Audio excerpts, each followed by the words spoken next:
잠행을 이어가던 야권의 유력 대권 후보인 윤석열 전 검찰총장이 오늘 오후에 정치 참여를 공식 선언을 합니다. 한편 어제 최재형 감사원장의 사의를 9시간 만에 수리한 문재인 대통령은 바람직하지 않은 선례라며 이례적으로 유감을 표했는데요. 이번 사퇴에 대한 여야의 입장은 갈립니다. 관련 내용을 포함한 정치권 이슈들 최민희 전 국회의원, 김연아 전 국회의원과 함께 짚어보도록 하겠습니다. 두 분 어서 오십시오. 안녕하십니까? 예.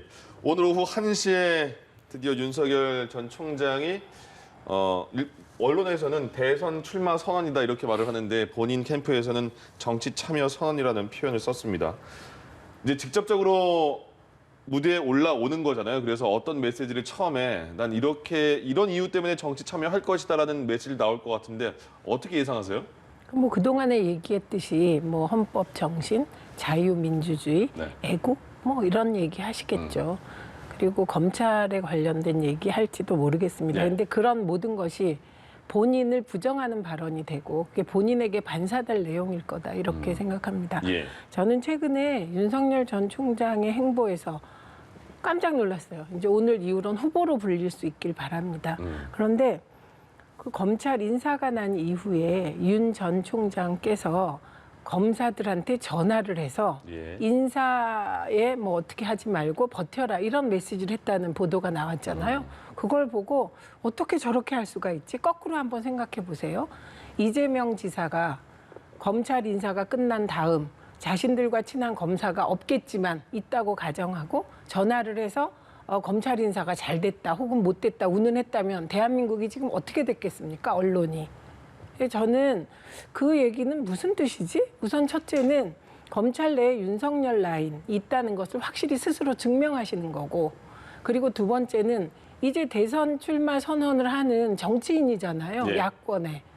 야권 그 대권 후보 1위를 달리는 분이 검사들한테 전화해서 버텨라 이런 얘기 할 수 있습니까?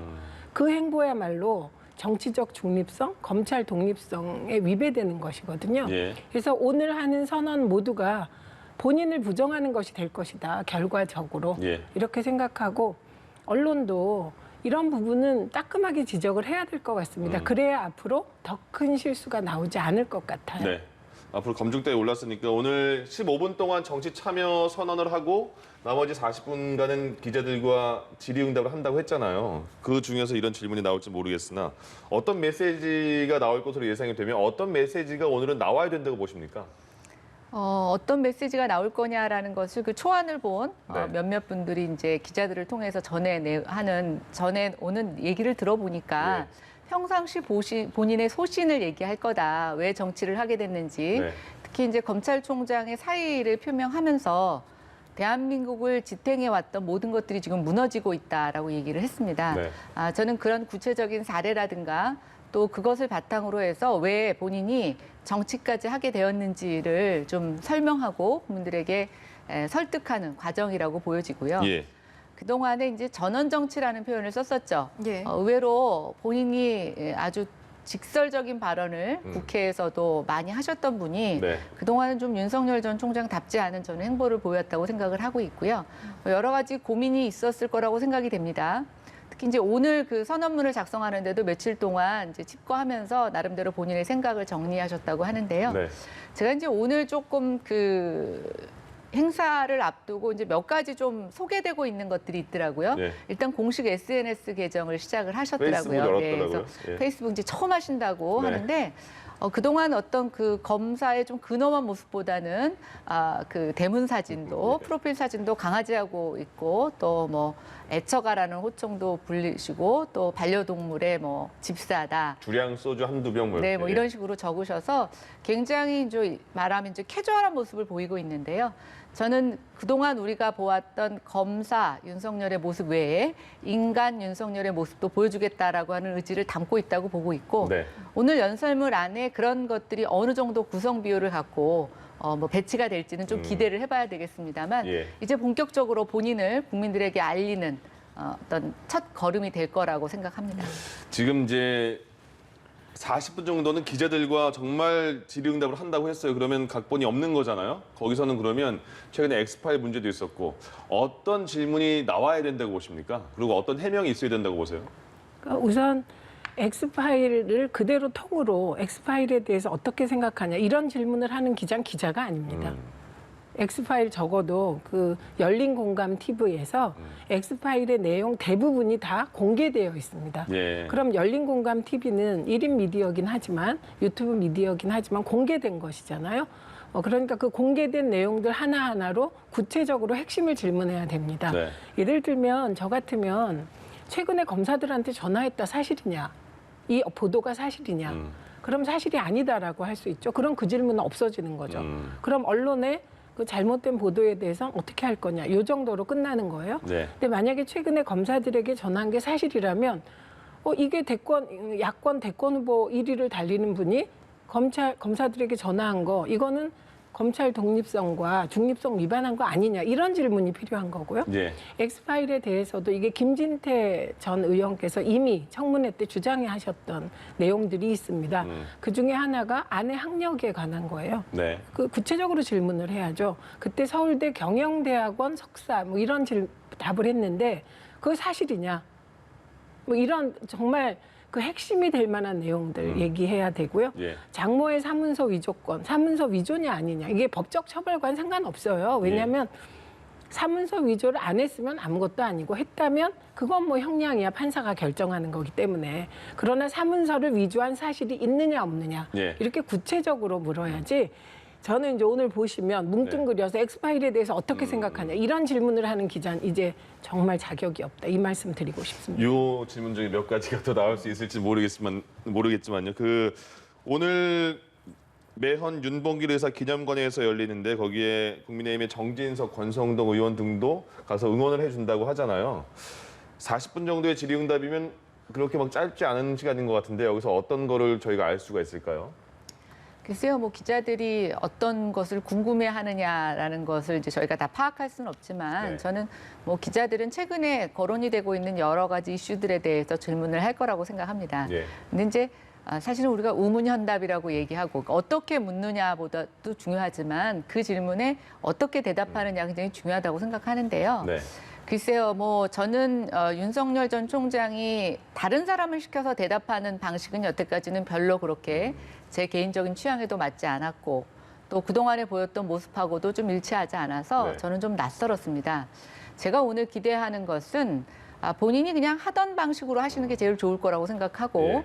특히 오늘 SNS에서 자기를 애처가라고 표시한 그것은 본인을 둘러싸고 있는 부인과 장모 문제에 대해서 물러서지 않겠다. 그리고 나는 떳떳하다. 정면 승부하겠다라고 하는 것을 저는 간접적으로 표시한 거라고 보여집니다. 네. 과연 그 부분에 있어서 어떤 윤석열 스타일로 대응을 할지 저는 좀 기대가 되고요. 예. 아마 오늘 그런 부분에 있어서 좀 뜨뜻미지근하게 대응을 한다거나 또 국민들이 봤을 때 변명하는 모습으로 비춰진다면 저는 그것은 바로 지지율이라든가 앞으로 정치 행보에서 국민들의 심판으로 이어질 거라고 생각이 됩니다. 예. 그러나 그렇게까지 본인이 여태까지 표현을 하고 SNS에 어떤 드러냈다라고 하면 저는 오늘 조금 다른 모습을 보이지 않을까. 아니 원래 윤석열식의 방식으로 돌아가지 않을까라고 생각을 해봅니다. 알겠습니다. 예. 사실 그동안 사태 이후에 어떤 국정운영 청사진에 대한 자세한 내용을 밝힌 적이 없기 때문에 더욱더 오늘 나올 이야기가 주목이 되는데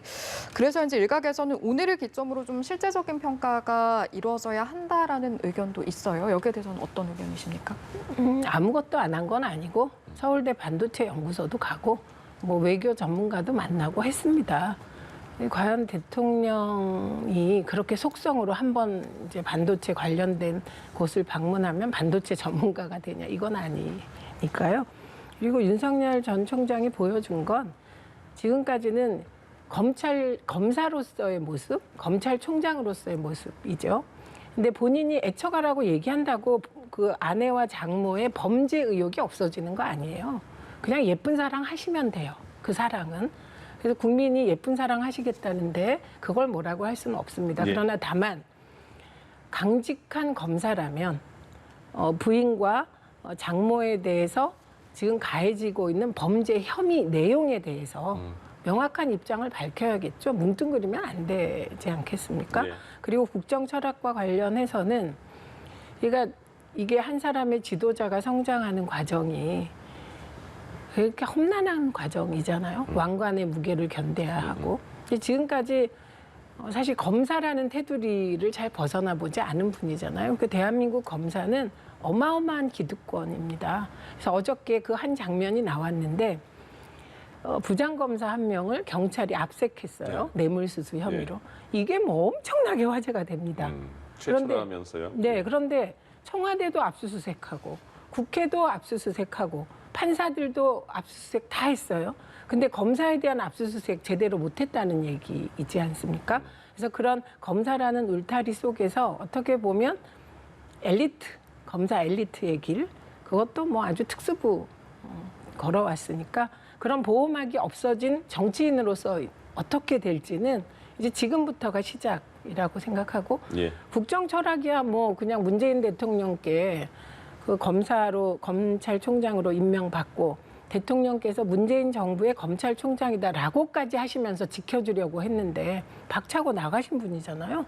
그렇기 때문에 뭐 국정 철학이 지금까지 드러난 걸로는 저는 눈에 띄는 게 없고 예. 오직 반문밖에 없지 않습니까? 네. 그 또 다른 검찰 좀 말고 또 다른 사정기관 감사원의 장이죠. 최재형 감사원장이 어제 사의를 표를 했습니다. 뭐 앞으로 일정은 말하지 않았는데 일단 문재인 대통령이 9시간 만에 사표를 수리하면서 대통령 입장에서 이 정도면 강한 유감 표명이라고 보이거든요. 먼저 청와대 관련 발언을 듣고 오겠습니다. 문 대통령은 감사원장의 임기 보장은 정치적 중립성을 지키기 위한 것으로 최재형 전 감사원장은 바람직하지 않은 선례를 만들었다며 아쉬움과 유감을 표했습니다. 바람직하지 않은 선례를 만들었다. 아쉬움과 유감을 표했다. 이 정도면 대통령의 언급으로서는 좀 강하게 비판한 거라고 볼 수 있겠죠. 네, 그러니까 이제 독립적인 임기를 보장하는 자리가 이제 뭐 많지는 않지만 네. 검찰총장도 사실은 그 법정 기간이 있죠. 예. 네, 그리고 이제 감사원장도 네. 그 기간이 있는데 글쎄요, 윤석열 전 총장이 사의를 표명할 때는 사실은 대통령이 크게 언급이 없으셨다가 네. 감사원장의 사이에 저런 표현을 쓰셨다는 거에 대해서는 조금 본인의 마음이 좀 다른 게 아닌가. 두 사람에 대해서 예. 뭐 어떤 누구를 더 선호하고 누구한테 더 섭섭하고의 그런 문제가 아니라 조금 저는 이게 이례적이라는 생각을 했습니다. 예. 근데 이제 여기 선례 얘기를 남기셨는데 모르겠습니다. 뭐 감사원장의 임기 중에 그만두는 것이 여태까지 선례가 없었다고 얘기를 하지만 네. 문재인 대통령 들어서 한 번도 경험하지 못한 나라를 표방하시고 나서 그런지 모르겠지만 정말 우리가 한 번도 경험하지 못한 일들이 많이 일어나고 있죠. 조국 장관 처음 법무부 장관 임명하실 때에 의혹만 갖고 임명하지 않는 선례를 남기고 싶지 않다고 얘기를 하셨는데 예. 그 이후에 우리 정치권과 대한민국에 일어난 여러 가지 상황을 보면 지금 대통령께서 말하시는 선례라는 것이 국민들이 어떻게 받아들여야 될지 잘 모르겠다는 생각이 들고요. 윤석열 총장은 임기가 남았음에도 불구하고 그렇게 추미애 장관과 대통령의 뜻이 같았는지 아닌지는 뭐 지금 확인할 방법이 없지만 네. 장관이 그렇게 내쫓으려고 정말 징계와 모든 것들을 동원해서 그렇지만 결국은 내쫓지 못하고 본인 스스로 나간 이런 사례와 감사원장은 모르겠습니다. 어제는 본인을 둘러싼 여러 가지 언급에 대해서 적절하지 않다고 판단해서 일단 사의를 표명한다고 얘기를 하셨고 예. 구체적으로 정치 참여를 할 것에 대해서는 뭐 아직은 언급이 없습니다. 그러나 안 하겠다라고 하는 어떤 단언적인 의사표시가 없었기 때문에 예. 많은 사람들은 정치 참여를 할 거라고 예상을 하고 있는데요. 네. 뭐 어쨌든 저 두 분이 왜 이렇게까지 하게 되었는지에 대해서 저는 대한민국 정치사에 나중에 아주 많은 이야기거리가 있을 거라고 생각이 되고 예. 뭐 제가 저분들의 뜻을 미리 유추해서 말씀드리고 싶지는 않습니다. 다만 오늘 오후에 윤석열 전 총장의 정치 참여 선언 또 앞으로 최재형 전 원장이 어떠한 형태로든 자기가 왜 그만두고 또 이런 행동을 해야 되는지에 대해서 설명할 기회가 있을 거라고 보여지는데요. 저는 그때 그분들의 이야기를 직접 듣는 것으로 좀 기다려 보겠습니다. 감사원장의 중도 사퇴, 청와대 이런 반응 어떻게 봐야 될까요? 그러니까 우선 최동욱 전 검찰총장을 네. 연상하게 돼요. 최동욱 전 총장은 다 드러났잖아요. 예. 박근혜 청와대와 정부가 국정원까지 동원해서 개인 정보를 유출시켜서 쫓아냈습니다. 예. 그런데 최동욱 전 총장이 그렇게 당했음에도 불구하고 앞으로 또 그런 일이 생기겠습니까? 그럼에도 불구하고 정치 안 했잖아요. 그리고 민주당이 그렇게 쫓겨난 분을 민주당으로 모셔다가 정치하도록 하지 않습니다. 그러니까 중요한 건 예를 들면 문재인 정부와 철학이 안 맞을 수 있죠. 그러면 철학이 안 맞는 사람을 왜 임명했느냐 이렇게 지금 대통령 지지자들은 한편으로는 분노하고 계세요. 그래서 이 대목과 관련하여서는 왜 코드 인사하지 말라고 하고 널리 인재를 쓰라고 탕평 인사하라고 했던 언론은 가만히 있는지 전 이 점이 참 이상합니다. 예. 그다음에 두 번째, 그래서 사퇴할 수 있다고 생각해요. 그런데 사퇴하는 것과 야당으로 가서 대권 후보가 되는 건 이거는 너무너무 큰 간격이 있는 겁니다. 그래서 이 부분을 뭉뚱그리시면 안 돼요. 네. 정치적 욕망, 야망이 하나도 없는 분이 갑자기 사표 내고 나와서 그럴 수 있습니까? 이 대목에서 이회창 전 총재가 생각나는데 정말 이회창 전 총재는 화려했습니다. 선거관리위원회 할 때 부정선거 막 파헤쳤고요. 예. 정부에 맞서서. 감사원장 할 때도 율곡 비리, 그다음에 금강산 댐 비리 이런 전 정권의 진짜 비리를 파헤쳤습니다.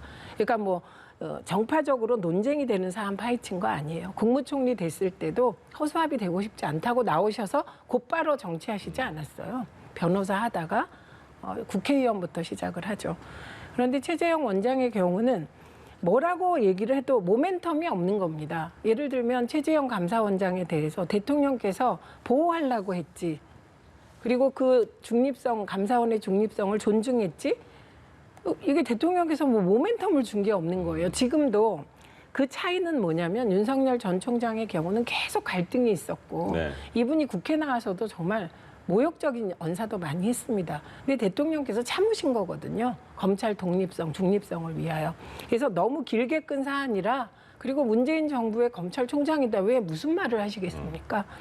최재형 원장은 너무 이해가 안 가는 거죠. 전 대통령께서도 이해가 안 갈 것 같아요. 그리고 본인도 모멘텀이 없으니까 물러나면서 하는 얘기가 감사원의 정치적 중립성을 위하여 더 이상 있으면 안 될 것 같다. 감사원의 정치적 중립성을 위하여 야권에 가서 대권 후보한다. 이게 말이 됩니까? 형용 모순이며 내용상의 모순이고 이건 헌법 정신 파괴입니다. 왜냐하면 감사원은 대통령 직속이긴 하지만 독립성 보장을 위해서 헌법기관화되어 있거든요. 예. 그래서 정말 우리 대통령께서 인품이 훌륭하셔서 바람직하지 않은 선례라고 말씀하셨지만 그런 인품의 대통령이 그렇게 말하실 때는 정말 복잡한 심정이셨을 겁니다. 탕평 인사에 대한 회한, 돌아보기 그것도 있을 테고 그리고 저렇게 훌륭한 분이 사실 되게 훌륭한 분이잖아요. 예. 인격적으로. 네.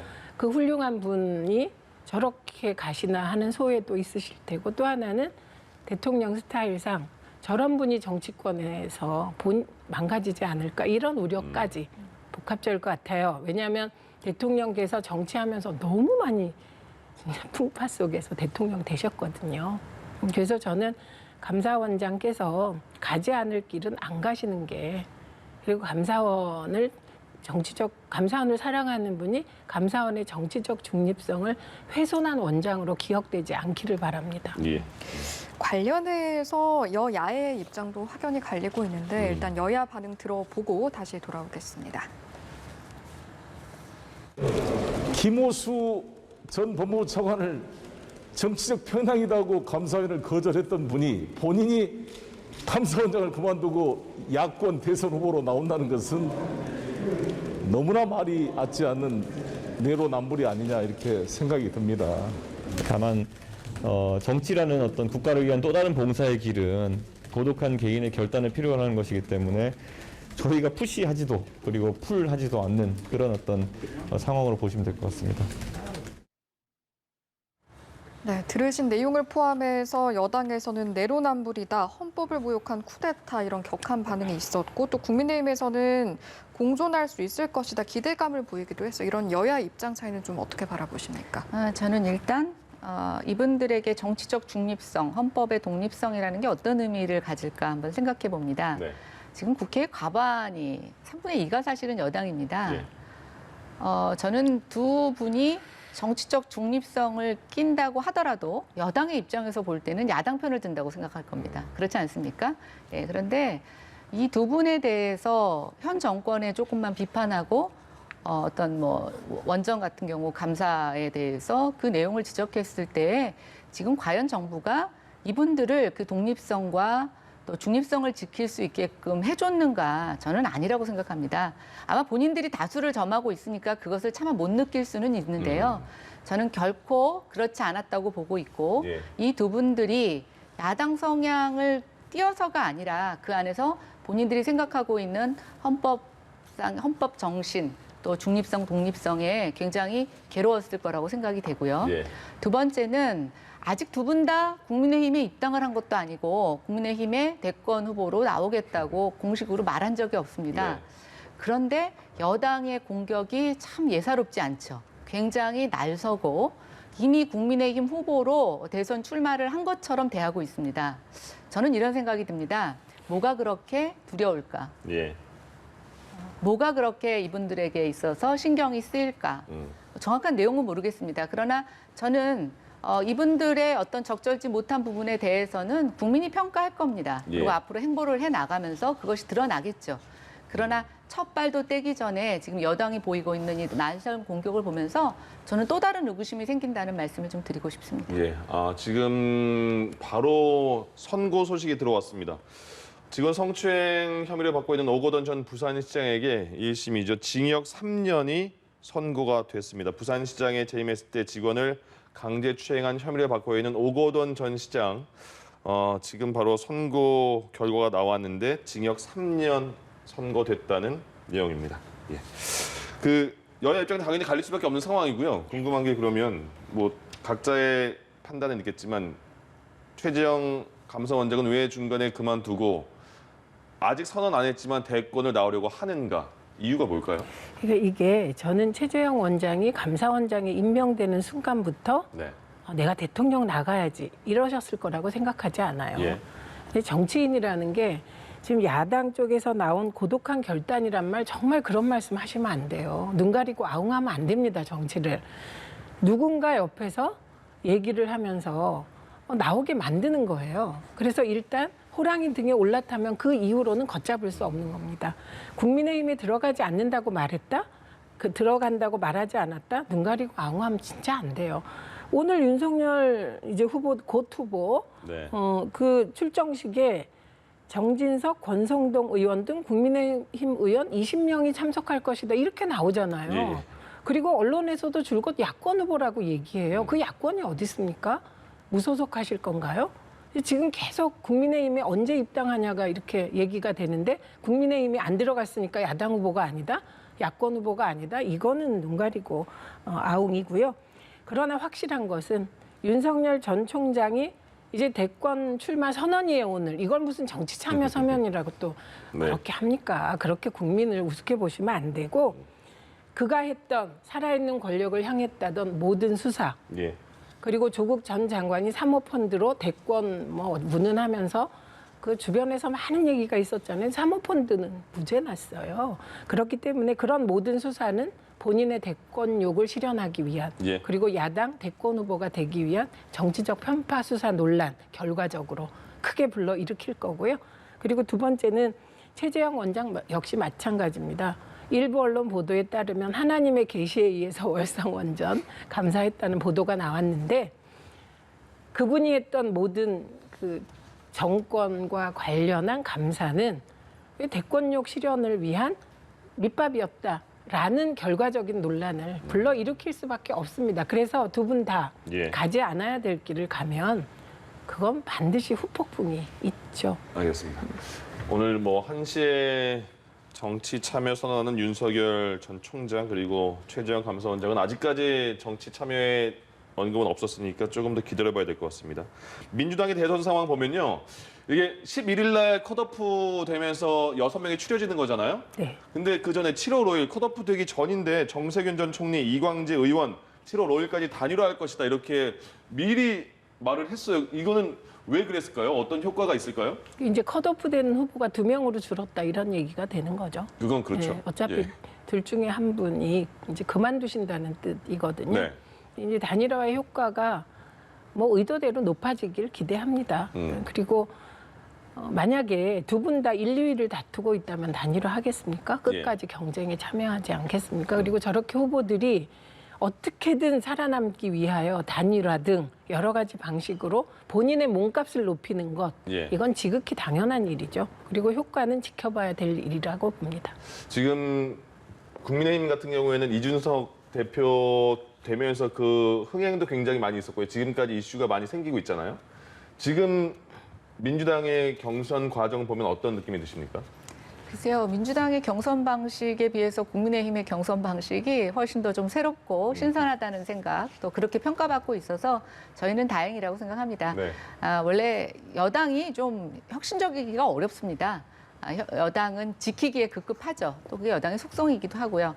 다만 이제 그동안 우리가 야당으로서 변화와 혁신의 모습을 보여드리지 못했었는데 예. 이제 이준석 당대표 이후에 그런 일종의 물꼬가 튀었다는 점에서 저희는 굉장히 고무적이라고 생각을 하고 있고요. 예. 뭐 많은 후보들이 있습니다. 그러나 아직 우리 국민의힘 소속으로 높은 지지율을 나타내고 있는 후보는 뭐 사실상 미미하다고 볼 수 있고요. 또 지금 밖에 계시는 윤석열 전 총장이 행보를 예. 어떻게 가져가느냐에 따라서 저희 안에 경선 구도도 달라질 거라고 생각이 됩니다. 네.